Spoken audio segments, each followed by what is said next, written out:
Hey guys, today we're going to talk a little bit about the basics of defense and fielding a ground ball.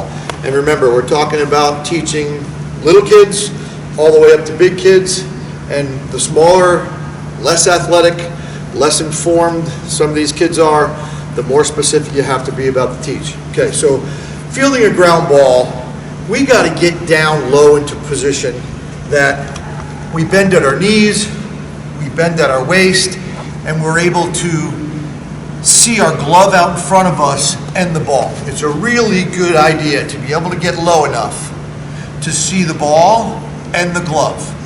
If you don't bend at your knees enough and you don't bend at your waist enough, and your legs are too narrow, too close together, you're always going to go down like this. And a good teach for the kids is when you get into this position, you ask the kids, what part of my head do you see? And they say, the top of your head, your hair, there's no eyes up there. But when you get down nice and low into this position, you can see my face and you can see my eyes, and I'm looking out where I need to be. Okay, so just that's basic. And a lot of people talk about the triangle, that we want to form this triangle effect, but most importantly, have our hands out in front of us when we field the ball. Okay, so a lot of people talk about this. A lot of kids are taught this little alligator thing. We don't teach the alligator thing here at BVSA. This is a backstop. And what we found with a lot of kids, when they go down to field a ground ball, as soon as they put that hand here in this position, their glove turns up like that. And when you're going down on the ground to field a ground ball and your glove is in this position, you're allowing the fingers of the glove to kind of get in the way. And if you do get the ball to come up over the fingers, there's a high percentage chance that you're going to hit the heel of the glove and the ball is going to bounce away. We found that when we put a ball in a player's hands, in their throwing hand, and make them field the ground ball, they more naturally put their glove down in a better position.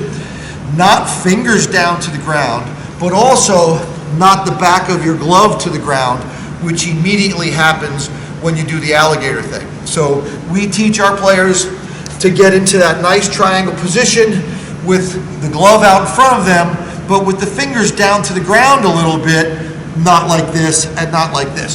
The right hand, or left hand if you're a lefty, has to be nearby for the transfer, but as soon as this happens, okay? So fingers to the ground a little bit, not here, not here. Nice triangular base, glove out in front so you can see the ball as it's coming into your glove, head down at the ball. Okay, here's something interesting about your vision. When you hold the ball or an object right out in front of your face and your eyes have to focus on it this way, your depth perception is at its worst. When you move it to your left or your right, and both eyes are working in those directions, your depth perception increases. So we don't want to field the ball right in the middle of our body so our eyes are doing this. We want to field it left or right, and the teach is to the left, because when we're fielding a ball, we're always going to be moving to throw it that way. And it's easier to perform the proper footwork to throw it that way when we field the ball slightly left of center. So an additional portion of that teach is to field that ball, knees bent, waist bent, glove down, slightly left of center, so that we can do the proper footwork next through the ball. Okay? Some really, really basic stuff. Also, as the ball is bouncing to you, there's rhythm and timing involved in the whole process. You want to time that ball to get to the ball in the best athletic position you possibly can. People talk about he's got great hands. You need great feet to have good hands. Feet get you to the right position. If you're reading the bouncing of the ball and you move your feet efficiently to get to that spot, to get into the ultimate position to field the ball, your chances of fielding the ball properly are going to go up. If you have slow, lazy feet, or you're just being lazy and you don't get to the best position and you're fielding it out of position, your probability of fielding that ball go down. So real important to have good feet and to be ready. I probably should have started with this, but there's the prep step that we'll talk about in all different positions. But when the pitcher is on the mound and getting ready to throw his pitch, it doesn't really matter what the infielder or the outfielder is doing at that time, but when that ball is crossing the plate and the player is about to hit it, the position, and we're talking about infielders, that infielder has to get to that ready position through a prep step. And this is just a small example. The way I do is just a little left, right, left. And I want my left foot, the second time it steps, to come down, bang, right when the ball's in the zone and ready to get hit. As soon as he's hitting the ball, I'm there. So I'm just getting my foot on the ground so I can react in either direction, any direction, as quickly as possible. If I'm standing there, like some coaches say, this is the ready position, I'm like a statue here. We have to have some rhythm and movement. Now I have to re-energize my body to get going. We can't be standing still. We want to be in a little active position. Also, if we're late and the ball is hit now and my foot's in the air, the ball's hit over here, I have to come down and then react. If I'm perfectly timed, boom, and I react, gives me that much fraction of a second better to get to that ball. So started off with a prep step, all these other angles that I talk about, fielding the ball slightly left of center. So going to field the ball, the proper footwork to fielding the ball, this is a really simplistic way of putting it, but it's almost like walking. Left, right, left, right, left, right, left into my throwing position. It doesn't always work that way.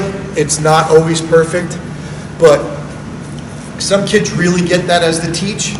We don't want to be stopped when we field the ball. So again, left, right, right. So now this last right, now I'm going to break down to field this ball with my left, but I'm not going to stop. I'm not going to come to a dead stop, boom, and field that ball. There's a little movement through that ball as I've timed it properly. Or whatever foot you're starting with, you're getting to right, left, slightly left, and you'll also notice my feet are slightly staggered. So I'm just, make believe I'm a shortstop, I'm throwing over there to first base. My left foot is slightly in front of my right foot. They're not even. This is to put myself in a better athletic position to move forward to throw the ball over there. And with the little kids, you can show them that by putting the little feet down and have them walk into the ball and get them to go right, left, and get into that proper position. Any props that you use with the kids, very helpful. So again, you move through that ball, your last steps, right, left, and then it's always, people talk about replace your feet. This right foot from this fielding position now comes through to over here, kind of replacing this foot, right, left, into a perfect throwing position where our ankle bone is facing our target. We're in a great throwing position to make a good throw.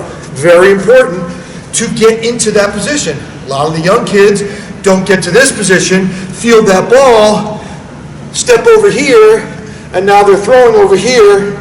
They're lined up to throw over there. So important to get your ankle bone to your target. So that's the simple teach. Right, left, right, left, right, left. Okay, really simple. You can drill that over and over and over. Start rolling it to the kids. Get them to get that position. Make sure they're not dead stop, but also it's not running through the ball. You have to have balance.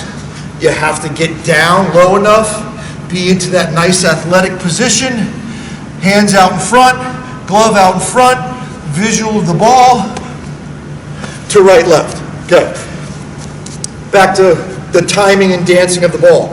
As the ball is bouncing towards you, as it gets to the top of its bounce, of each bounce, that's the slowest point it's at the apex.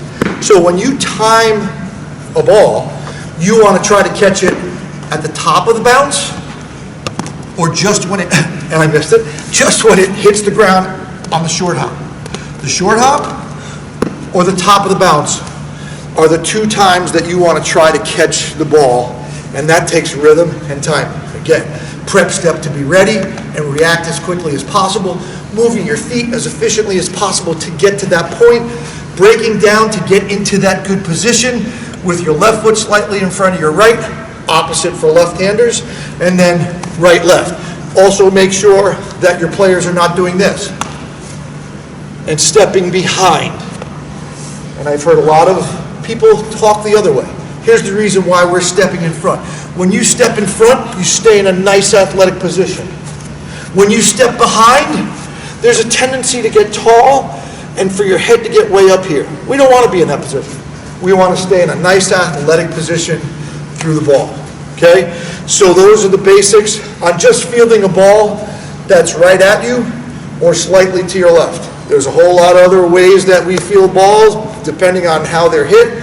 Slow rollers, choppers, backhand. We'll get into it in another video, but that's the basic. Reps, reps, reps, reps, reps. Make sure they understand that there's movement through the ball. Hope this helps.